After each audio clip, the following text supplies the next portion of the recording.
we're here at 3. It's after 10 past. He is in, isn't he? One of the big boys wants to see you. He always pulls the same trick. Sends for you at 3 and sees you at 3:15.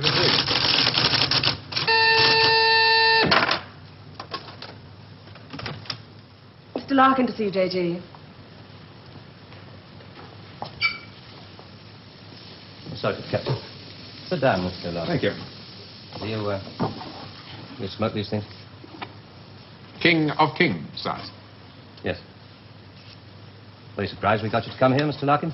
Well, I couldn't see what the CWNS would want with me. Still can't. Do you know anything about us? Oh, I heard 1 or 2 things when I was working with the BBC. What did you hear? CWNS set up midway between the government and the TV companies. Anytime the newsreel boys put out stuff with security classification, wars, weapons, political leaks, they get their film through this office. What do we know about you? Larkin. Robert Santor. Yes, it's a family name. Good family. Good education. But you turned your back on all that, didn't you? Tried a little bit of everything. 1955, you wrote some plays for the BBC, then worked for them as a story editor. 1961, you got a 3-year contract as a director, which you didn't renew. Oh, the BBC won't pay money. Well, you're in the money now, aren't you? In 1968. There's your flat in Holland Park, your cottage in Hampshire, 2 children. And a dog and a cat who commute with us to the country at weekends. Well, maybe you knew that already. 6 years ago, there were those shows you did on alcoholism, blood sports, slum clearance. People called you bright. Very bright. There were other words they used. Hard-hitting, vital. Now you do only 4 shows a year. The critics call them brilliant. They're high in the ratings, and they're, well, they're souffles. Little soft in the center. Don't think I'm complaining.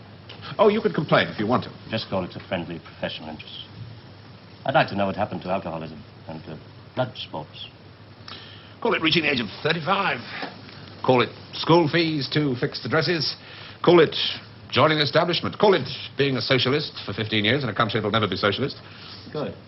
There's your wife, Rachel. You married the girl next door. Your 2 children, Rebecca and Daniel, nice little family. 3 years ago, you got yourself a girlfriend. It was serious. Where the hell did you get that found? Just tell me where it stops. Lasted for 18 months. Your wife never knew about it, even when you nearly decided to leave her. Who are you? It's the initials J.G., that's all I know. Never met you before in all my life. July the 25th, 1966. You finally decided to break it off with this woman. You said you loved her. You said you loved your children. It was 2 against 1. You had to add it up like that. Sorry, your cigar is burning my desk. Sheila told you all this? We have ways of finding things out. But why? If it's blackmail, the thing won't hold water. It's all in the past. Well, there'd be pain, of course, for Rachel and the children. But you wouldn't get anything else out of it. No, it isn't blackmail. We've just been interested in you for a long time. Interested? You went back to your wife because you said it was 2 against 1. I call that very responsible.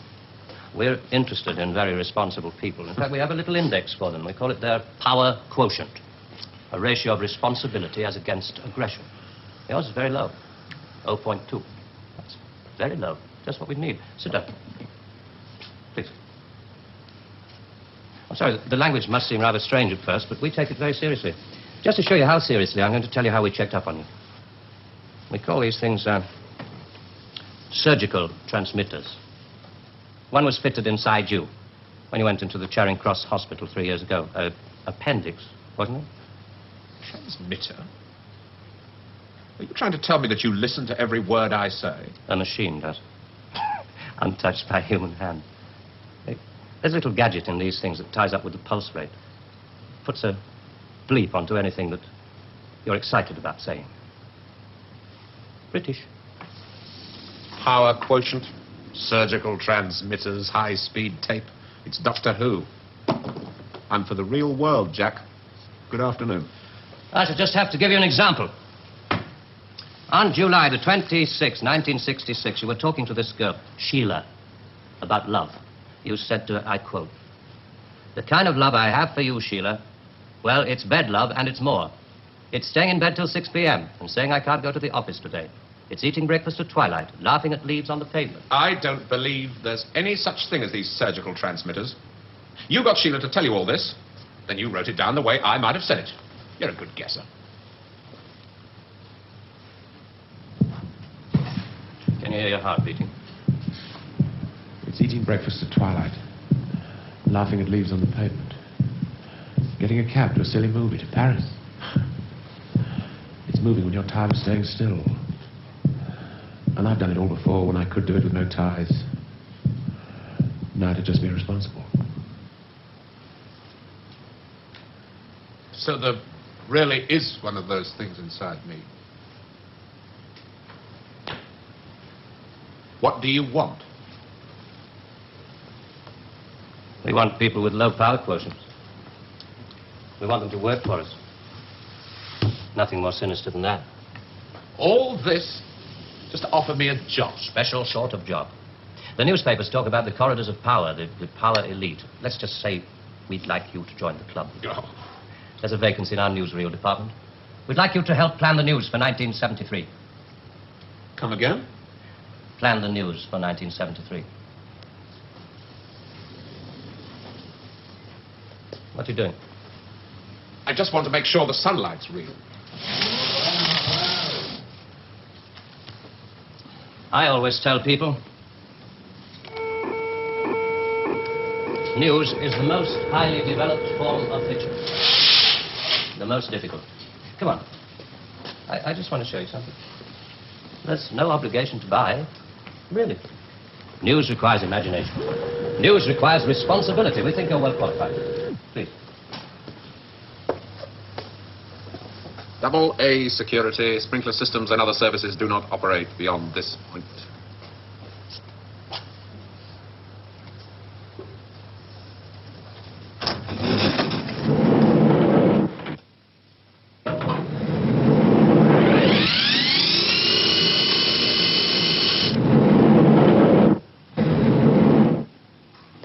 '73.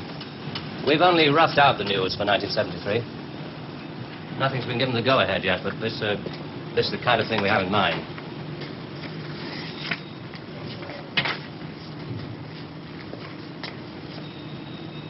Come.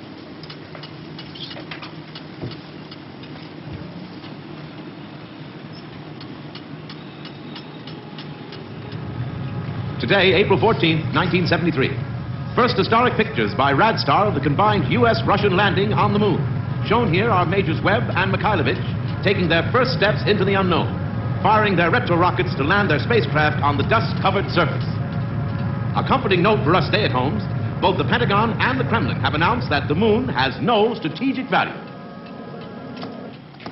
A comforting note for us stay-at-home.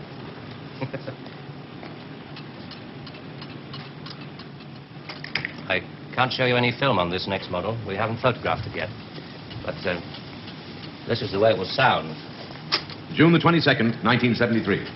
The State Department releases film of the ultimate weapon, codenamed Icarus. This satellite is equipped with a solid reactor. In layman's terms, it can freeze air solid, stopping all missiles, killing all forms of life. Icarus orbits at the same speed as the Earth, can hang in position over every major city that threatens the peace-loving nations. Rather proud of this one. Come on.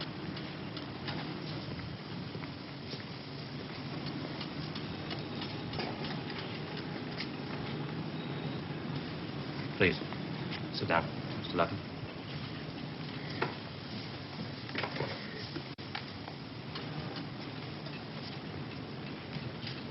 September the 5th, 1973.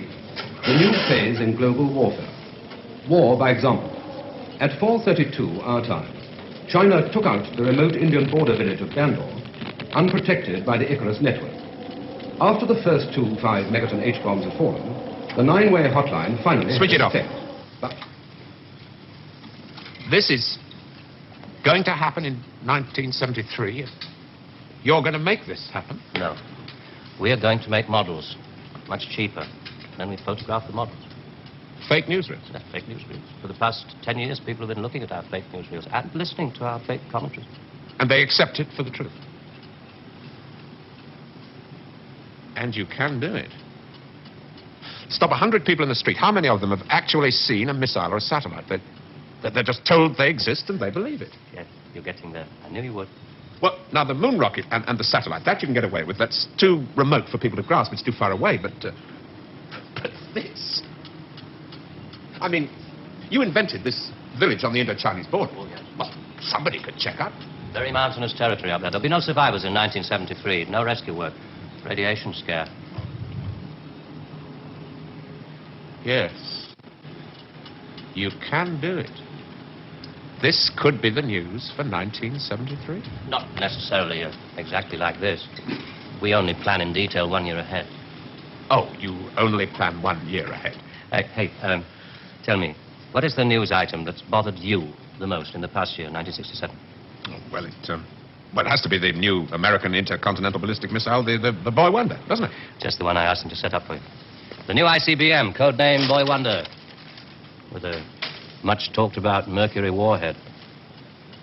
I haven't any special effects up here, but perhaps with the proper sound. Blast off. And Robert Larkin, television director, high IQ, 35 years old, is scared. Scared by nothing. It doesn't work. It's a scientific impossibility. The same goes for the much talked about Mercury warhead. Perspex. Well, if this rocket doesn't work, then the others... They have a fireworks party at Cape Kennedy almost every other day. Well, you didn't really believe there were all these things whizzing about up there, did you? Sputniks and rockets. Astronauts crossing their legs for 8 days. How long has this been going on? Since Hiroshima. And the H-bomb, you mean, that doesn't work either? Right. Dirty. Very, very dirty. What was your first reaction? Relief. Oh, yes. Yes, it has to be relief.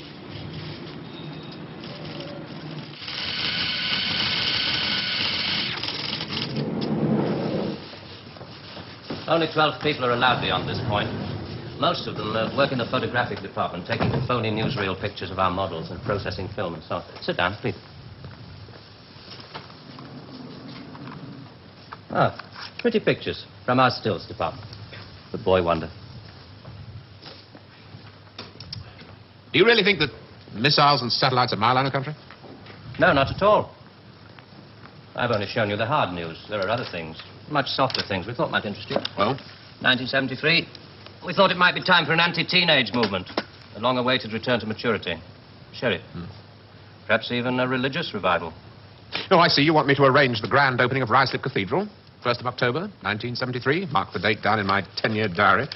We are very serious about you. There are things about you we like very much. Qualities you have to offer. Qualities that we perhaps don't possess at the moment. That's great. Our file on you.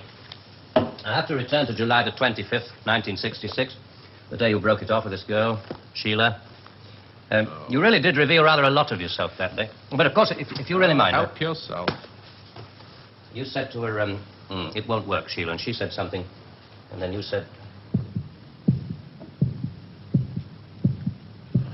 You remember I went away with Rachel and the kids to the seaside?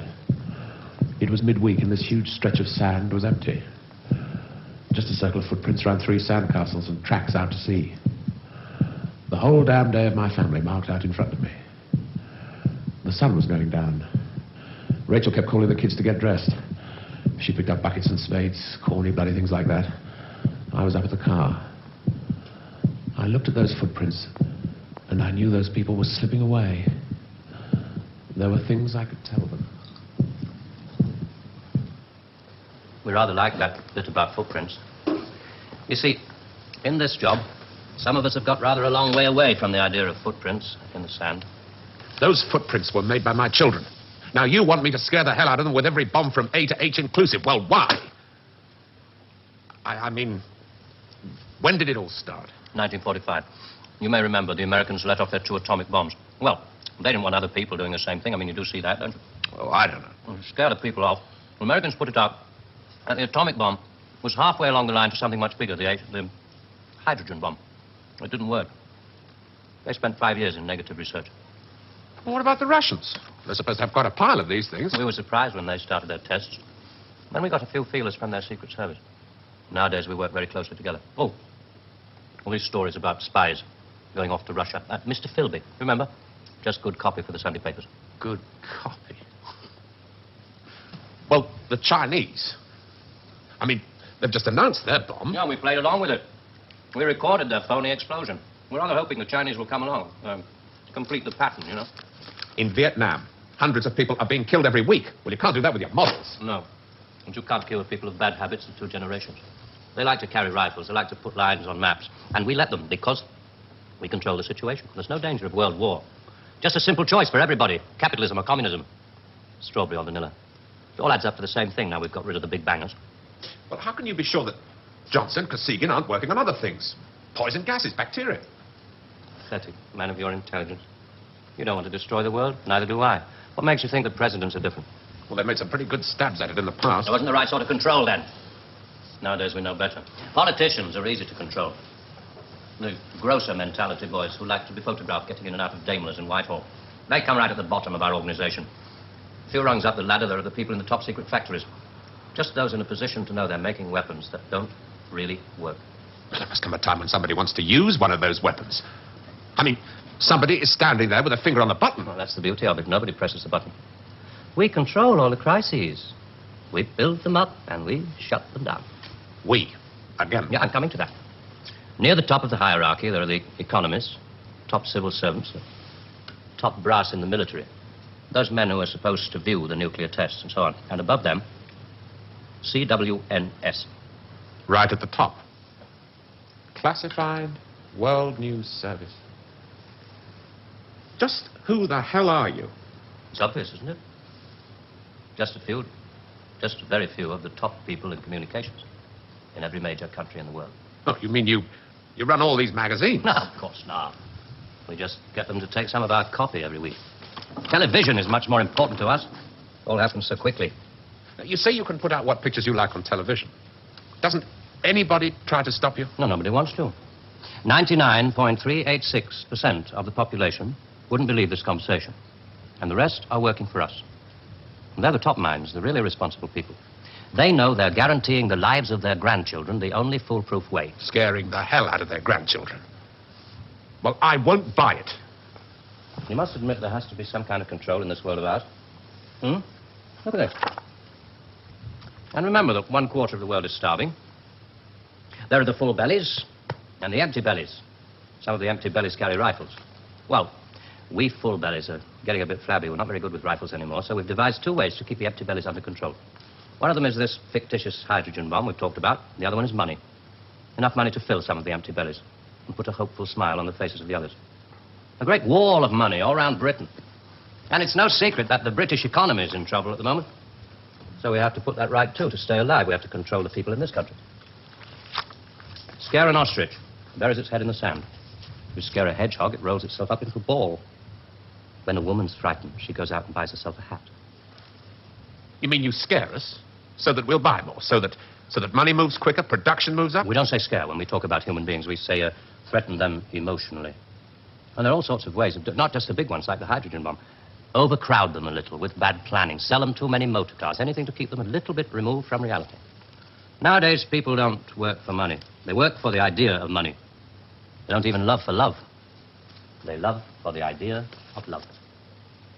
They only hate for the idea of hate. It took us 5 years to find a non-addictive drug. One we could pay off against the hard drugs. LSD. You marketed that? Oh, yes, of course. And for a very good reason. Some of these protest movements were getting a little bit too close to the mark. LSD gave them nice little hallucinations. Made them talk like 3-year-olds. Throw flowers at policemen. Shall we talk terms? You're not still going to ask me to work for you? I'm afraid I've had to put all this rather bluntly. You see, there wasn't really very much time. It must be rather a shock. Well, I mean, most people realize that the world is controlled from about 6 big cities. But it must be rather shocking to learn that 1/6 of the world is controlled from this building. You mean you? Oh, no. I only rate an office on the 7th floor. There are 2 other offices above this one. And a giant computer system. Link number 4 in world control. A computer? And what's so remarkable about that? It's just a machine that can store a vast amount of information. A machine that knows too bloody much. Now you're being hysterical about it. The computer's very simple. You feed data into it. Anything from the Wall Street closing prices to the North Atlantic weather reports. And you get decisions. That machine's taken you over. It's just a machine. Extra hands for the people who know how to control it. Well, this one above us. It's square, in a box. I suppose you could call it square in a sort of a box. You know why I go away at weekends? To get away from people in boxes. They live in boxes. They get their thoughts, their problems, and their answers out of boxes. And I like to get away at weekends because they're not people anymore. Now, you know all about me. My cottage in Hampshire. But did you know that there's a line of trees that goes right up past the house? And the noise they make is like the sea. Did you know that I find it difficult to sleep in the country? And I like to go and stand in the garden before dawn. And I feel good because I know that my wife and my children are asleep inside. And I like to go out and walk past the wet hedgerows until I can see pasture land and the smoke from the cottages in the This village. may be all very well for one of your grassroots programs, but I'm afraid time is running out. I ought to tell you, we pay a great deal of money. We can afford to. We save such a lot on things like the national defense budget, so on. We would start you off at £250,000 a year. No. Rising to £1 million when you make the Ministry of Morality, which I know you will. Will you let me out of here? One little point. I should have told you about these surgical transmitters.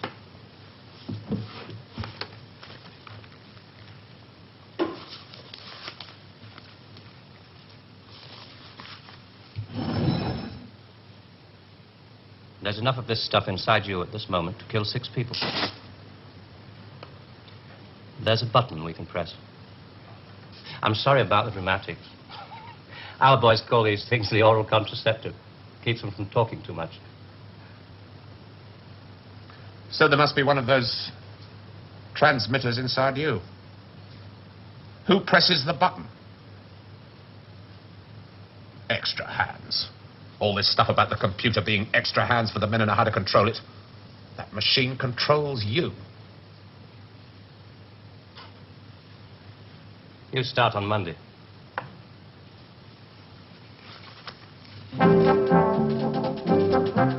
Early controversial classics from Dennis Potter next weekend with the first of the Nigel Barton plays on Saturday at 11:20. But next tonight, Tony Palmer's very personal film looking at the relationship between pop music, youth culture, money and violence. All My Loving in a moment.